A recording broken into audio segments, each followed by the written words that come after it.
can solve that problem is there has to be a place where there's no more evil to frustrate good people. The Bible calls that heaven. And there's no more, has to be a place where there's no more good to frustrate evil people. The Bible calls that hell. Separating good from evil forever by quarantining them forever. You got to quarantine evil or it's not controlled. You can't let evil continue to corrupt the good. So evil has to be separated. The Bible calls that hell, where they're separated forever. By punishing evil and rewarding good. We have prisons here. Every rational society has a way to reward good and punish evil in some manner or another. You have to do that, or you're not really acting in accordance with good if you're good, or evil if you're evil. By defeating death and Satan, so that there can be no more frustration by the end in death, and death is the ultimate evil that happens to us in this life. When was that done? According to the Bible, it was done officially at the cross when Christ came the first time, when he defeated evil. It will be done actually at the second coming when Christ returns again. How do we know that?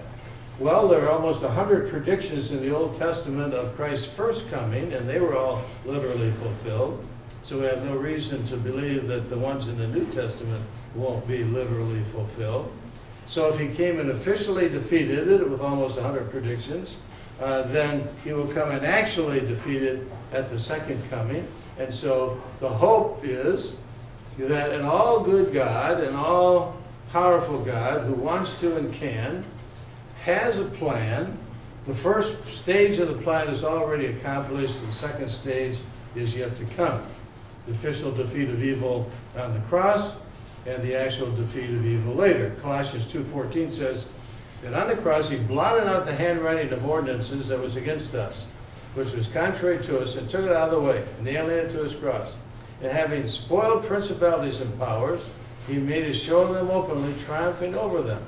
He triumphed over the powers of evil. He went, 1 Peter 3:19 talks about him going and announcing the victory of his resurrection to the underworld. Hebrews chapter 2 says this, "For as much then as children are partakers of flesh and blood, he also himself likewise took part of the same, that through death he might destroy him that power of the death, that is the devil, and deliver them who through the fear of death were all their lifetime subject to bondage." What is the ultimate frustration? Death is the ultimate frustration for us. Christ reversed it. How? By his resurrection. There's more evidence that Jesus died and rose from the dead than there is any event from the ancient world. We have more manuscripts, earlier manuscripts, better manuscripts written by more contemporary eyewitnesses, confirmed by more historical and archaeological data than any event from ancient history. If that's the case, then Christ did officially defeat it, and he will come back and actually finish it. When will that be? It's called the second coming. Revelation 19. "And I saw heaven open, and behold a white horse, and he that sat upon him was called Faithful and True. In righteousness he does judge and make war. The armies which were in heaven followed him on white horses, clothed in fine linen, white and clean. And out of his mouth goes a sharp sword, that with it he should smite the nations, and he shall rule them with a rod of iron. And he treads the winepress of the fierceness and wrath of Almighty God." John said in chapter 21, "I saw a new heaven and a new earth. And the first heaven, the first earth were passed away, and there was no more sea. And God shall wipe away all tears from their eyes. Should be no more death, neither sorrow nor crying, neither shall there be any more pain, for the former things are passed away." That's the actual defeat of evil. So if the nature of evil is a privation, the origin is free will. Evil persists because he has to allow people to freely choose, so he ultimately has to bring it to a conclusion because he can't allow the frustration to go on forever. Then we have to ask, what was the purpose of all of this? in permitting evil to begin with? If God knew the whole thing was going to happen this way, why did he create this world in the first place? The purpose of evil, the problem can be stated this way. An all good God must have a good purpose for everything. But there is no good purpose for some suffering. For example, useless or innocent suffering. Why little babies die unjustly and little children die of cancer. Hence, there cannot be an all good God. If there were, he wouldn't allow people to throw babies in the air and catch them on bayonets, or soldiers to shoot babies in the arms of their mothers in My Lai, as happened in the Vietnam War. Hence, there cannot be an all good God. There is either a finite God or no God. Response. Mavrodes, who is a professor, PhD, philosophy, taught at University of Michigan for years and years in the philosophy department, wrote a book on belief in God in which he made this simple distinction. Just because we don't know a good purpose for evil doesn't mean there is none. It doesn't follow to say, I don't know why some evils occur, therefore there is no God. That doesn't follow at all, because I'm only finite in my knowledge. God is infinite in his knowledge.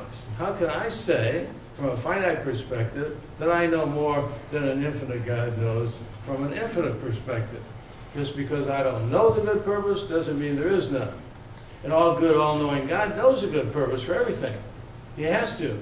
If he's all good, he has to have a good purpose. If he's all-knowing, he must know the good purpose. So if he's all good and all-knowing, he must know the good purpose for evil, even if I don't. Now, true, some evil seems to me to have no good purpose. We grant that. But all good God has a good purpose for everything. So just because it seems to me not to have a good purpose doesn't mean it doesn't really have a good purpose. So even evil that seems to us to have no good purpose does have a good purpose, because an all-knowing and all-good God has it. Why we don't know a good purpose for all evil? Because we don't know everything. We don't know the end of all things. But an all-knowing God knows everything and knows the end of all things. That's why he could say in Deuteronomy 29:29, the secret things belong to the Lord our God, but to us and to our children, the things that are revealed. Of course, we don't know everything, but God does. Romans 11:33 says, his ways are unsearchable and his judgments past finding out. How could we possibly probe the depths of the infinite mind? A famous radio announcer died several years ago. He was on radio maybe 40, 50 years. His name Paul Harvey. He used to have what he called the rest of the story. I knew Paul Harvey personally, and one time he went to visit a young man dying of cancer, and he said, I went to encourage a young man. He was only like 26 and dying of cancer, and I came away encouraged because the young man looked at me and said, Paul, I do not believe that the divine architect of the universe ever builds a staircase that leads to nowhere. Now, if there is a divine architect of the universe, all the arguments, the cosmological, teleological, moral arguments that go for saying there's a divine architect of the universe, read The Privileged Planet by Gonzalez. This entire universe, according to the anthropic principle, was fine-tuned or tweaked at the moment of the Big Bang for the emergence of human life. And we're at the best place in the universe to observe that whole thing. Right now, incredible evidence that there's a divine architect of the universe. And if there is a divine architect of the universe, we know one thing for sure. He doesn't build staircases that lead to nowhere. So I see a staircase that looks like it's going to nowhere. Well, that's because I don't see far enough.